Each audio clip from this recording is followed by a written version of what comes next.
At 26, after 3 years of marriage, my husband said to me, "Let's get a divorce." Suddenly, my phone screen lit up with a picture from an unknown number. The pregnancy test showed 2 glaring red lines, followed by the message, "A hen that can't lay eggs, aren't you ashamed to occupy the nest?" Those words were like poison needles, stabbing into my eyes, making them sore and blurry. That man, my husband Victor, stood before me, expressionless. "If you make a fuss, I guarantee you'll leave with nothing, not a penny. If you don't, I can give you some monthly living expenses." He spoke so casually, as if discussing tomorrow's weather. Leave with nothing? My voice was hoarse, each word laden with pain. "Victor, have you forgotten who knelt before my parents begging for their approval? Who followed you wholeheartedly without asking for a single penny of bride price?" It was me. Mentioning my parents, my heart ached again with a dull pain. Back then, they fiercely opposed it, saying I was blinded by love. I thought they favored sons over daughters, and the more they objected, the more I wanted to prove my chosen path was glorious. Now, my mother's cold gaze and my father's silent figure are like invisible slaps, striking my face resoundingly, proving their opposition was justified. This glory was ultimately a mirage, concealing thorns and betrayal beneath. We started from nothing, running a funeral business others shunned. During the 3 years of the pandemic, farewells were reduced to the simplest goodbyes, and our business plummeted. In the hardest times, we couldn't even afford food. I dug out a jewelry box from the bottom of my trunk, containing my mother's dowry to me, a heavy, butterfly-shaped gold hairpin. Victor gripped my hand tightly then, his eyes red. "Darling, I'm sorry to put you through this. Once we recover, I'll redeem it and buy you an even bigger one." The money from pawning the gold sustained us through the tough times. Later, as the industry recovered, we saved bit by bit, bought a new house and car, and I thought the hardships were finally over. The property deed and vehicle registration were all in Victor's name alone. Back then, I naively thought, as husband and wife are one, it didn't matter whose name they bore, they belonged to us both. Who could have imagined that the so-called us had long become me and her in his heart? A child? I stared at him, my nails digging deep into my palms, yet I felt no pain. Who said we hadn't earned enough to have a child? Twice I conceived and aborted, and the doctor said it'd be hard to conceive again, my uterine wall as thin as paper. Where were you when I cried? Now, your child with that mistress arrives so easily? The pent-up grievances, anger, and despair of betrayal surged inside me like magma, scorching my every organ. A fleeting trace of impatience crossed his face, swiftly masked by indifference. Why bring up the past? Life must move forward. He turned, grabbed his coat, and said, "I have a dinner engagement tonight, won't be back for dinner." The door slammed shut, blocking out the outside world's light and severing the last illusion of warmth between us. I knew exactly where this engagement took him. Countless late nights, the phone's background was eerily silent. Where was the clinking of glasses? It was merely another woman's tender embrace. The mirror reflected a pale, haggard face with dark circles too deep to dispel. This was me, at 26, like a flower abruptly drained of moisture. Resign myself? Sacrifice my life for this dead end? No, absolutely not. I picked up my phone, my fingers trembling slightly from the effort, but the act of dialing was resolute. The lawyer's calm, professional voice came through. "Ms. Clare, I understand your situation. Though the property and vehicles were acquired during marriage, they're registered solely in your husband's name, risking unilateral disposal. We must apply for pre-litigation property preservation immediately. Additionally, the money from pawning your premarital gold used for joint living can be considered converted property, eligible for compensation in the division of marital assets." Hanging up, the boulder pressing on my heart for so long seemed to crack open, letting in a sliver of light, harsh, yet sobering. I retrieved that glaring unknown number and dialed. It rang a few times before being answered, with Victor's faint laughter audible in the background. A young woman's voice, smug and languid, answered, "Hello?" "Listen," my voice was unexpectedly steady, like a frozen lake. "Every penny you're spending now is mine and Victor's marital property. If you can lay eggs, go all out and give him 10 or 8 sons. But hear this. I paused, each word clear as ice falling. As long as I don't sign, that child in your womb will forever be an illegitimate bastard. Want to drag this 10 out? I'll see it through to the end. After a brief silence, the call was abruptly cut off, leaving only a busy tone. The sunlight streamed brightly outside, illuminating the small funeral shop on the street corner that once held all our humble hopes and struggles. Its sign now faded in the light. Sitting in the shadows, I gazed at that light, a bitter smile tugging at my lips, tasting salt. How ironic. Once, we sent off countless strangers' departed souls there. Now, in this newly bought high-rise, I must bury the marriage and youth I once believed in. Drag it out, I told myself. This time, I won't surrender the half-life that gold hairpin bought me. The lawyer's voice came through, calm as a scalpel slicing the air. Ms. Clare, the pre-litigation property preservation application has been submitted to the court. Next, we'll freeze his bank accounts, property, and vehicles. But this is only the first step. The subsequent property division, especially proving your actual contribution to marital assets, will be challenging. As for the mistress's pregnancy you mentioned. He paused, a hint of caution in his professionalism. This falls into the moral realm and has little impact on property division, but it can serve as evidence of his marital fault, though the chain of proof must be robust. I know.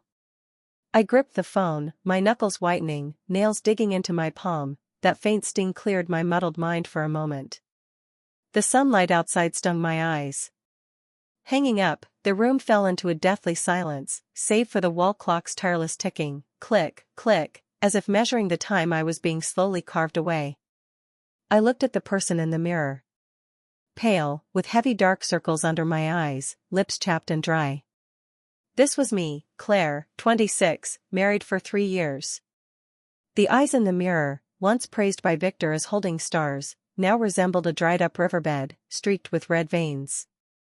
These eyes watched him kneel before my parents, swearing solemnly, watched us share a bowl of instant noodles in the cramped attic of the funeral shop, watched the 2 red lines on the pregnancy test, symbols of hope we extinguished ourselves, and now saw his cold, unfamiliar face and the venomous words from his mistress.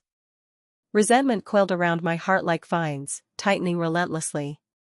Yet beyond resentment, a heavier, stickier weight enveloped me, deep helplessness, like someone sinking in a quagmire, watching the shore's light while every struggle only pulled me deeper. My stomach growled with hunger, yet it twisted and churned with nausea. The kitchen was cold, the stove coated in a thin layer of dust. Before, no matter how late, if he said he'd be back for dinner, I'd wait by the stove, preparing something warm and varied for him. Now? I opened the fridge door to find it nearly empty, just a few lonely eggs and half a box of expired milk. Taking an egg, my hand slipped uncontrollably, and with a splat, the yolk and shell splattered across the floor, sticking messily to my slippers. I crouched down, staring at the mess. Yellow yolk, white albumin like my shattered, irreparable life. Tears fell unbidden, splashing onto the floor stain, spreading a small dark patch. No wails, just stifled sobs deep in my throat, my shoulders trembling uncontrollably. Crying for this broken egg? For the empty fridge? Or for the vibrant self now scattered in pieces? I didn't know. A vast grievance and an inescapable exhaustion flooded over me like a tide. I missed home, the home I nearly severed ties with for Victor. Driving back to my parents' house, my heart felt leaden. Familiar alley, familiar gate.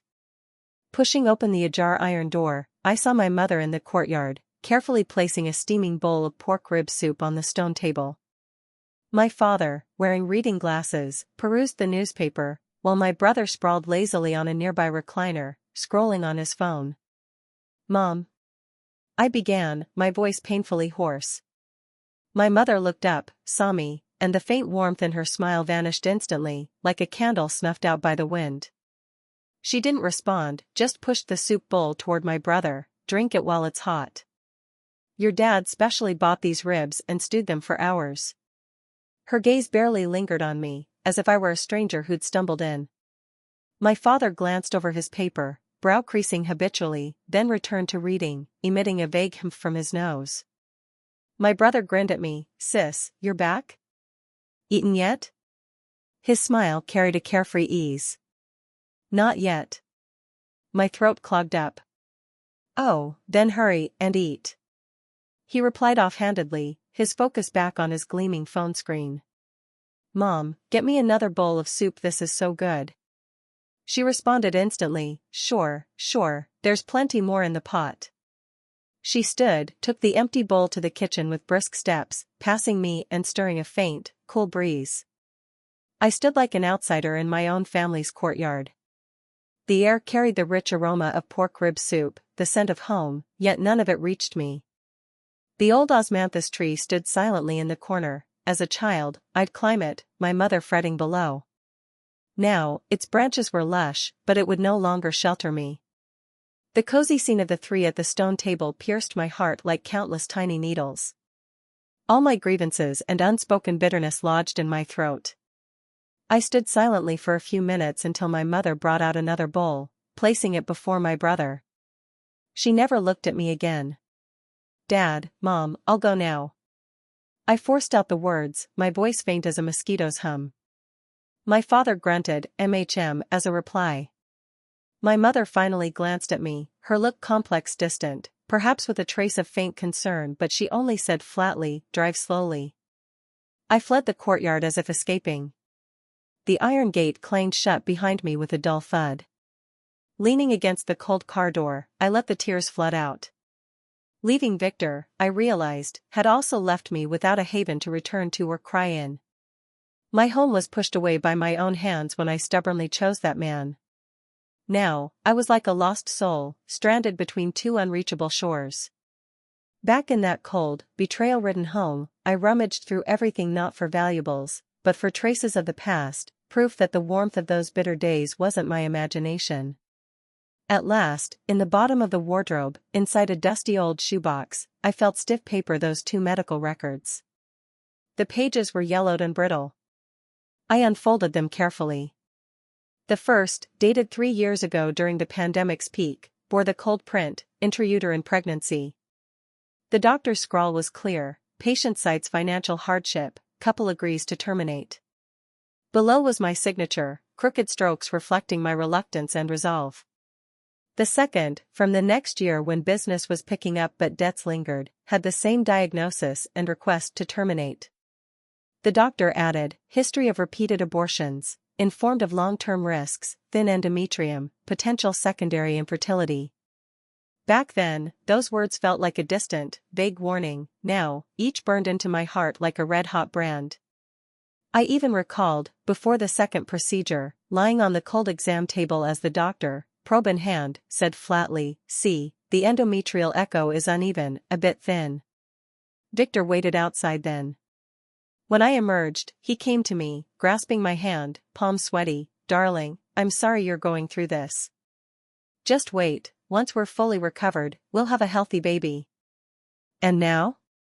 He's probably with that healthy baby's mother, basking in new life's joy, while I hold these scraps of paper and an emptied body. I clutched the thin sheets, fingertips cold. Outside, dusk gathered, swallowing the last light. The room unlit, darkness like thick ink closed in from all sides, enveloping me tightly. I leaned against the cold wall, sliding slowly to the floor. The chill seeped through my thin clothes into my bones. The edges of the medical records dug into my palm. So, the body's pain couldn't be fully captured or expressed on paper. The sacrifice he dismissed with a breezy, why bring up the past, now turned into sharp, dull throbs, striking my chest repeatedly. In the dark, only my heavy, suppressed breaths and the warm tears slipping from my eyes remained, silently soaking a small patch of fabric on my knee. The deepest despair, it turns out, wasn't in hoarse accusations, but in realizing that all I thought was etched into my bones was, to a changed heart, just a page to flip past, light, insignificant. Days later, I sat again in the law firm's overly bright, impersonal meeting room. Across from me, Jason, the lawyer, slid over printed documents, tapping bolded lines with his fingertip. Ms. Clare, the court's property preservation ruling is in. His known accounts, property, and vehicles are temporarily frozen. He can't transfer them. It's a good start. Jason's tone carried professional certainty, but his eyes held little ease.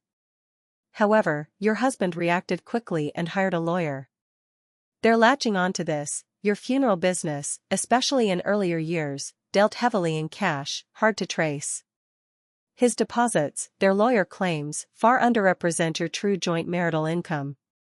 He paused, turning a page. Moreover, their lawyer argues that your husband, an industry veteran, holds key client resources and know-how. His word intangible assets of great value, yet hard to legally assess or divide now. They even suggest that if your demands are too high, he might exploit the industry's quirks to hide untraceable gray income. Jason looked at me, his gaze calm and sharp behind his glasses. This means that even if we secure these identified assets, what you actually receive may fall far below your expectations and rightful share. Their lawyer is seasoned, playing a delay tactic. Divorces with complex income structures like this often drag on for 1.5 to 2 or even 3 years. 2 or 3 years? My heart sank bit by bit. My fingertips brushed the cold table, the chill creeping up them. 2 or 3 years. How many more could my youth spare in a tug-of-war with a faithless man? Could I afford it? With scant living expenses left in my account, frozen joint assets I couldn't touch, no job, no income. The shop's old payment code was mine, now his. Would I really rely on his charity living allowance? The lawyer continued, discussing evidence collection strategies and countering potential counterclaims. His voice echoed slightly in the spacious room. I turned my head slightly, gazing out the window.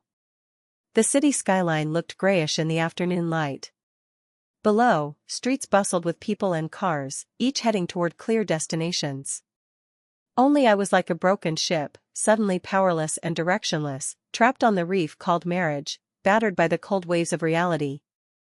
Fighting for property, meant to defend my dignity and sacrifices, had become another heavy shackle, chaining me to this endless war of attrition, its end unseen, its outcome predictably bleak. The lawyer's voice ceased, perhaps awaiting my response. I turned back, my eyes settling on the vibrant pothose on the table, its green leaves stretching upward with reckless vigor. Jason, my voice was hoarse yet strangely calm, I understand.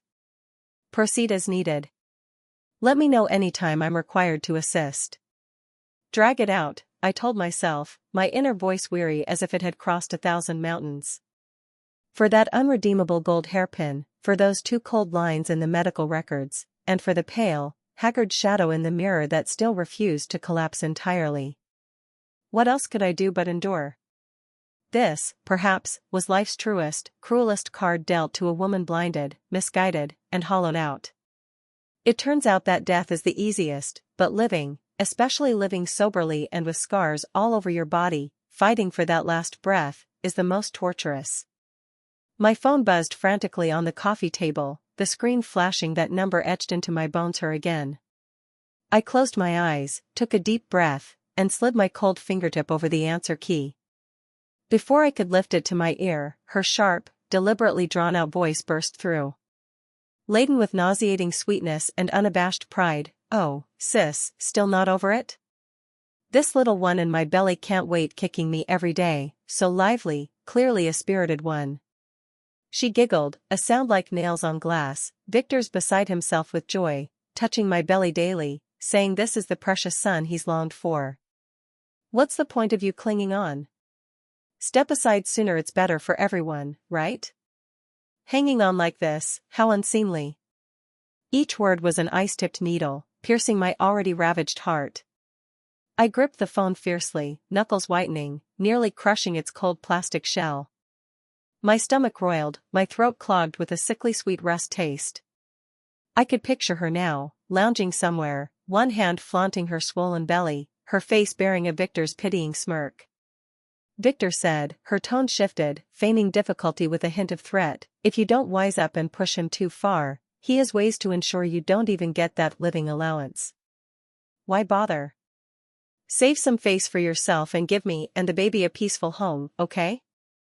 The call cut off abruptly, the busy tone like countless tiny venomous bugs burrowing into my ears, gnawing at my nerves. The world fell terrifyingly silent. Only my heart thudded heavily in my chest, striking my ribs with hollow echoes. I slumped powerlessly onto the cold floor, back against the sofa, a soulless husk. Tears surged without warning, not fiery anger, but cold, salty seawater steeped in endless regret and despair. They slid silently down my cheeks, dripping onto my hands, scalding hot. I closed my eyes to stem the flood, but scenes I'd deliberately buried, now ripped open by her call, crashed into my mind with vivid, blood-tinged clarity. My mother's swollen, tearful eyes, my father's exasperated rebuke, "Claire, open your eyes. That Victor no background, no responsibility, what can he give you with just a glib tongue? Follow him, and you'll have nothing but hardship ahead." Back then, I'd stiffened my neck like a stubborn beast, "I'll walk my own path. You just look down on him. You only care about my brother." My mother's desperate, sobbing cry, "We're your parents. Would we harm you?" now sliced my heart back and forth like a rusty, dull knife. Indeed, could they harm me? With half a lifetime's wisdom, they saw the abyss I couldn't. Why wouldn't I heed a single word? Why did I take their worries as shackles and their opposition as a badge of my independence? Under the pawnshop's dim yellow light, the owner scrutinized my mother's cherished gold butterfly hairpin, offering a cold figure far below its worth. Biting my lip, I took the thin stack of ink-scented bills. Victor hugged me tightly then, voice choked, "Darling, I'm sorry you're going through this. Once we recover, I'll redeem it and get you an even bigger one."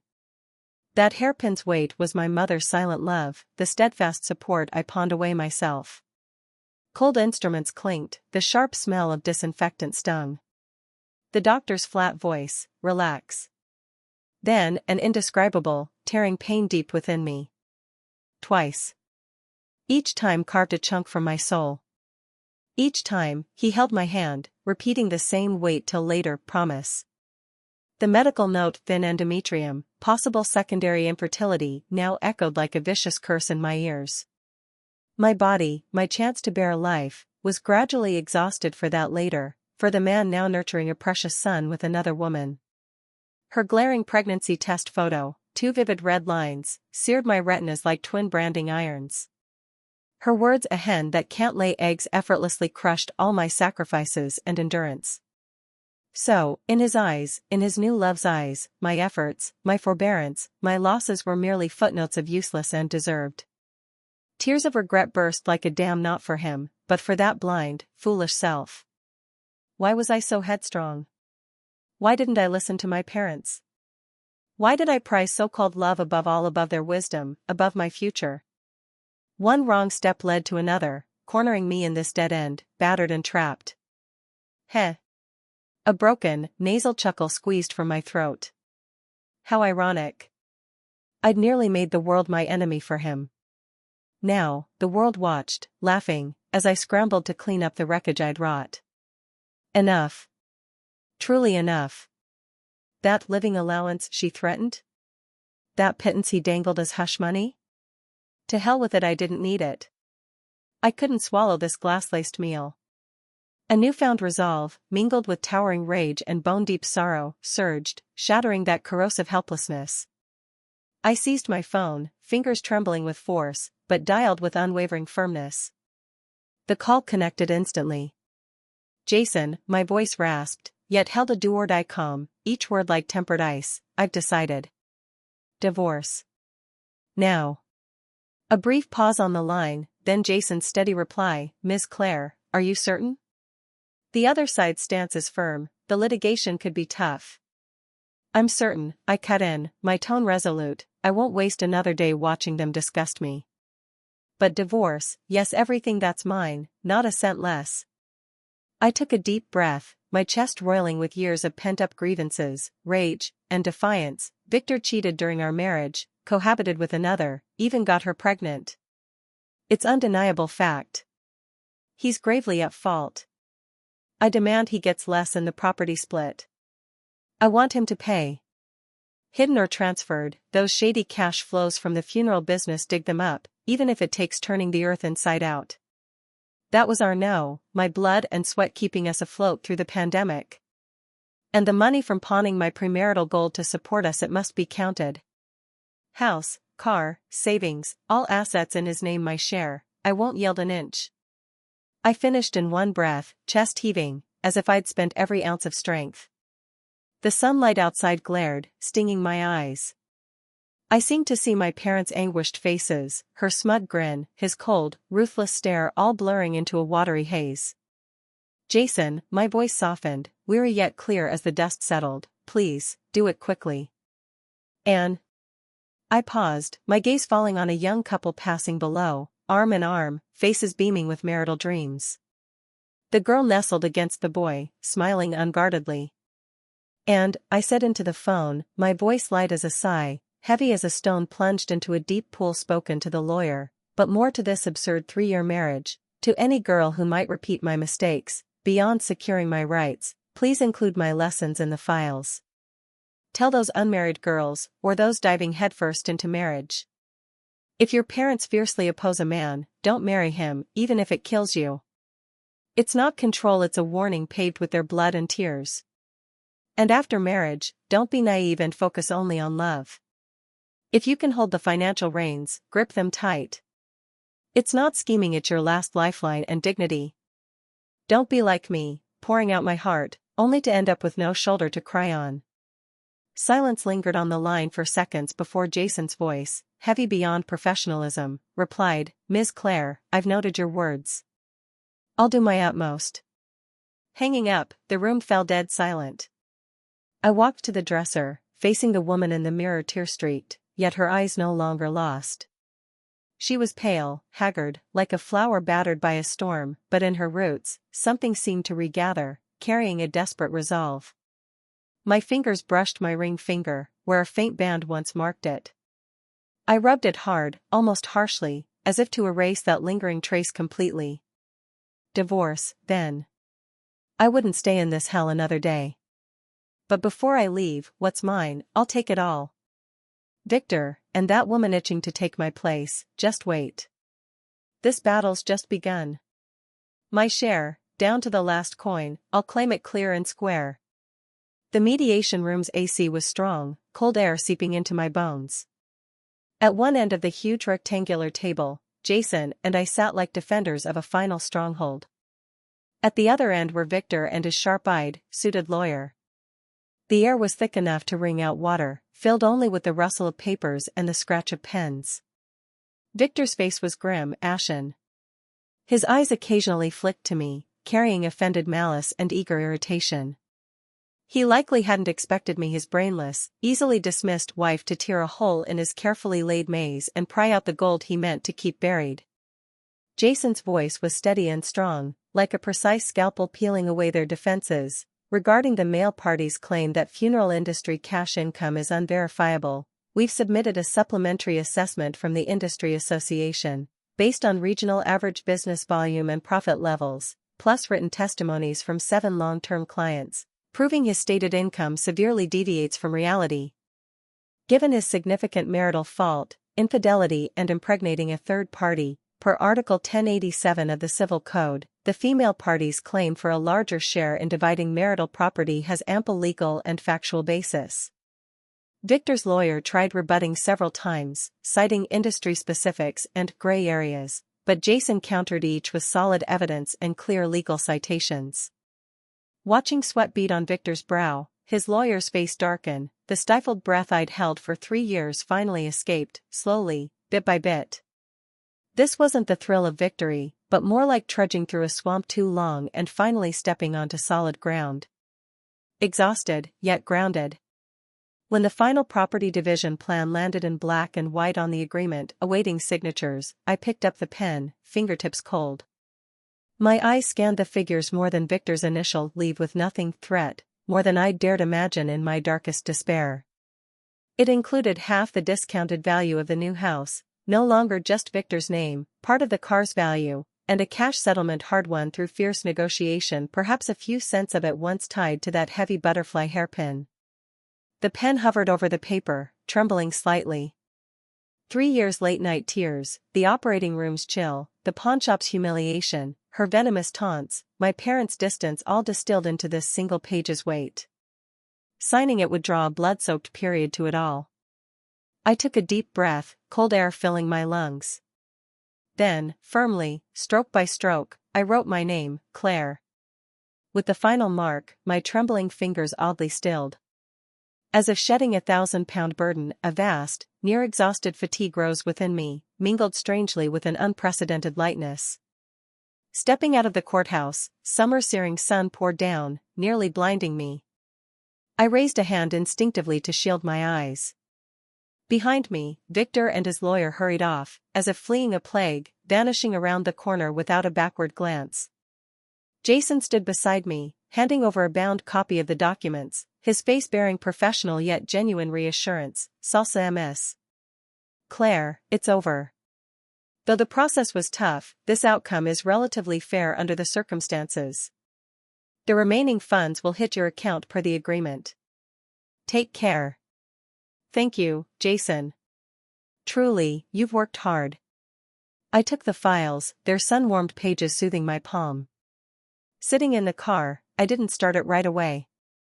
I tossed the weighty divorce and property division papers onto the passenger seat, as if they weren't valuable proof, but mere scraps.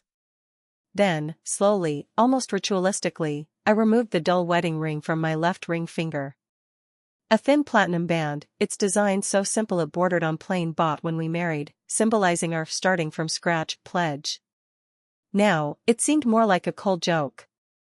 A faint, lighter indentation remained at the finger's base, the last mark of 3 years of marriage. I rolled down the window, and summer's hot wind, laced with exhaust and asphalt, rushed in. Pinching the tiny ring, I didn't hesitate. My arm flicked, a faint silver arc streaked the air, landing silently in the dense roadside holly, vanishing instantly. The boulder clogging my heart for so long seemed to fly away with that ring, cast out completely. Days later, I returned to my parents' home. The familiar gate creaked with its usual squeak as I pushed it open. In the courtyard, my mother was hanging laundry. Seeing me, her hands paused, then she turned and strode into the kitchen without a word. I stood there, sun scorching my scalp, the flicker of courage in my chest wavering again. My father sat under the osmanthus tree in his old rattan chair, reading the paper through glasses. Hearing me, he glanced up, then down, grunting a vague humph. The air grew heavy. My brother emerged from the house, eyes lighting up. Sis. You're back. He bounded over, scratching his head with a sheepish grin. Dad told me to tell you he transferred the lawyer fees to your card, said don't skimp, spend what you need. His voice was soft, but it rang clear in my ears. I froze, my nose stinging sharply. Then my mother came out with a big bowl, steam rising, the rich aroma of meat wafting instantly, her signature lotus root and pork rib soup. She marched to the stone table, set the bowl down hard, a few drops splashing out. She didn't look at me, her voice stiff, as if addressing the air. What are you standing there for? The sun's brutal. Come in and drink some soup. Stewed all morning, the meat's falling apart. She turned back into the kitchen, her back ramrod straight. I gazed at the steaming bowl on the table, milky broth, sticky lotus root, ribs piled high. Tears welled up unbidden, blurring my vision. I quickly lowered my head, hurried to the table, and sat, cradling the bowl. Its scalding rim warmed my cold fingertips, the heat coursing through my blood, thawing my limbs. The soup was fresh, perfectly seasoned. I sipped slowly, the hot liquid sliding down my throat, as if swallowing not just soup, but 3 years of grievances, sorrow, and stubbornness. Tears finally broke free, falling in big drops into the bowl, blending with the broth, their saltiness lost. My father kept reading, though he turned pages agonizingly slow. My brother sat beside me, rubbing his hands awkwardly. From the kitchen, faint clinks of pots and pans sounded. My mother stayed inside. No one asked about the lawsuit or mentioned that name. Just a silent, scalding bowl of soup and a gruff "come drink." But this wordless acceptance held more strength than any comforting words. So, this haven I'd pushed away had always been there, just waiting to reopen its doors to me in its clumsy way. That past marriage fought for with all my might, yielding bitter fruit plucked by another, was like a signed, stamped, now voided contract, gently closed and locked away in memory's depths. Ahead, the road stretched long, the sunlight just right. My life was only beginning.